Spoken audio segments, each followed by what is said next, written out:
Hello everybody, Big Plains here. Now before I get into the updates and progress that I've made to the LEGO B-52D project, I'd like to give a shout out to my patrons over on Patreon.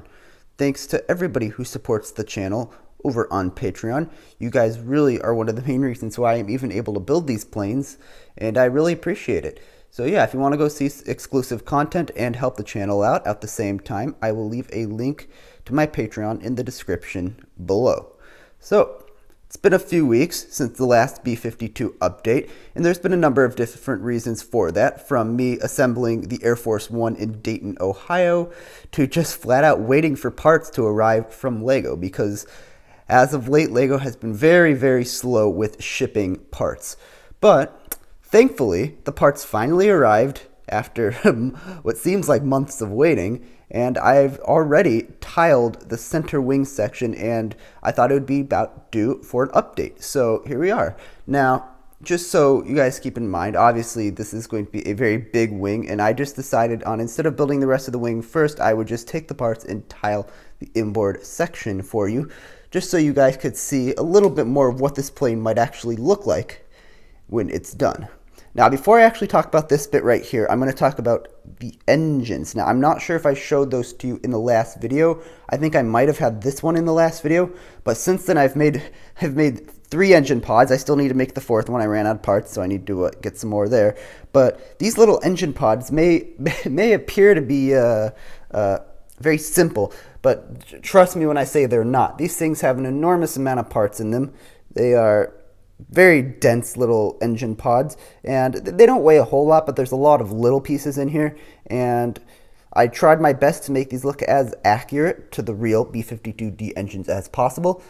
Ironically enough, these are very similar, the engine design, and I think in real life the engine is pretty much the same as the civilian engine for the 707-120, which was convenient for me since I've already made a 707-120, and I was able to copy over a lot of the design from that engine that I learned how to build there to the B-52, which of course sped up the development time of these engines by quite a bit. Now, the way this is going to work is each engine pod's a different color, obviously, because the camo is sort of asymmetric on the wing. So the outboard engine pod there, if I have these lined up right, is going to be dark green with the tan on this side, and the lighting isn't great. And then this inboard one right here is going to be sand green. This one right here, when I eventually build it, is going to be dark tan with a little bit of sand green. I think mostly dark tan. And then of course the outboard engine pod over there is sand green. Now, at first it may just look like a simple engine pod, but these 1x6 tiles in sand green are absurdly hard to find and expensive on Bricklink. So I needed 20 of them, and of course the goal is to make it look like it's just a part of the plane, but it is sort of frustrating how some parts, when you want to build in this color scheme, are just very difficult to come across, and those 1x6 tiles are one of them. Now, just for a quick comparison's sake, this thing is the engine from my B-52H stratofortress. Now, I built this plane many years ago, but I think like 7 years ago next month, and this is at a different scale. So this is at 1:36 scale, and it's based off the B-52H. Now, I've gotten a few comments saying, why are you building another B-52? You've already built one, blah, blah, blah. And I know the B-52 is one of my favorite airplanes to begin with, so I will build it if I want to. But this new B-52 is going to be at a different scale, 1:40 versus 1:36, and it's going to be the D variant, which is not the H. The H variant was all gray, all dark bluish gray. This one's going to have a beautiful camouflage, obviously, but this is the engine from the H. Now, in addition to the scale difference between the H model and the D model that I'm building, there's also a pretty big difference when it comes to engine pod size on the real aircraft. So the D version, or the D variant of the B-52, had turbojet engines, water-injected turbojet, whereas the newer B-52s, which are still made in, I believe, the early 60s, have low bypass turbofan engines. I think these are sort of similar to the ones you would have seen on the 707, the later versions of the 707, which is kind of ironic because those were the engines that you would see on earlier 707s. These are later. Now, obviously, these are military versions. The civilian engines are slightly different, but sort of interesting just to see the overall size difference between those two, and you can really see the difference from above for sure. And this does make a difference when it comes to mounting these on the wing. This is quite a bit heavier than this, which just makes everything a lot easier to deal with when you have a lighter engine pod that you're working with versus this very heavy and beefy H model engine. So there's that. And like I said, the engine pods, I have mounted them to the wing. They work very well. Everything there is good. They're mounted at a 90-degree angle parallel to the fuselage.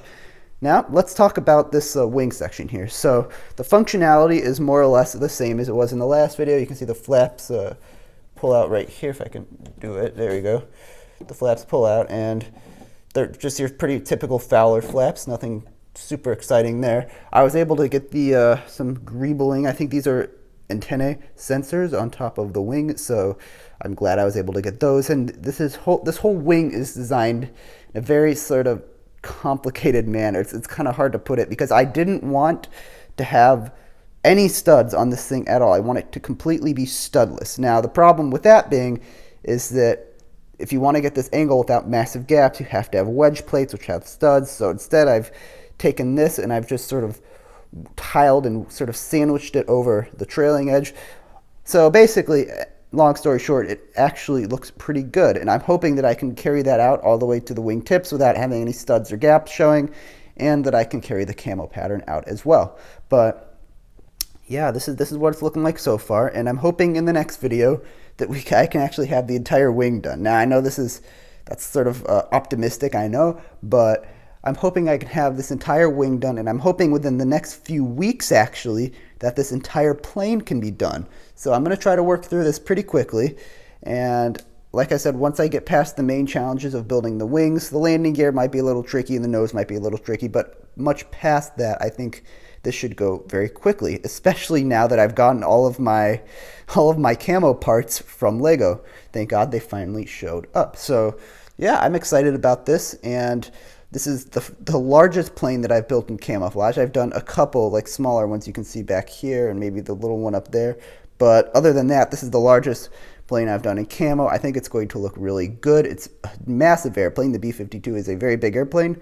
And yeah, so I look forward to bringing you guys some more updates in the very near future, I'm hoping. And yeah, I look forward to more progress on the B-52. So that's all I really have for this video. I hope you enjoyed it, and I hope you come back for more, because more is definitely on the way. That's it for this one, and bye for now.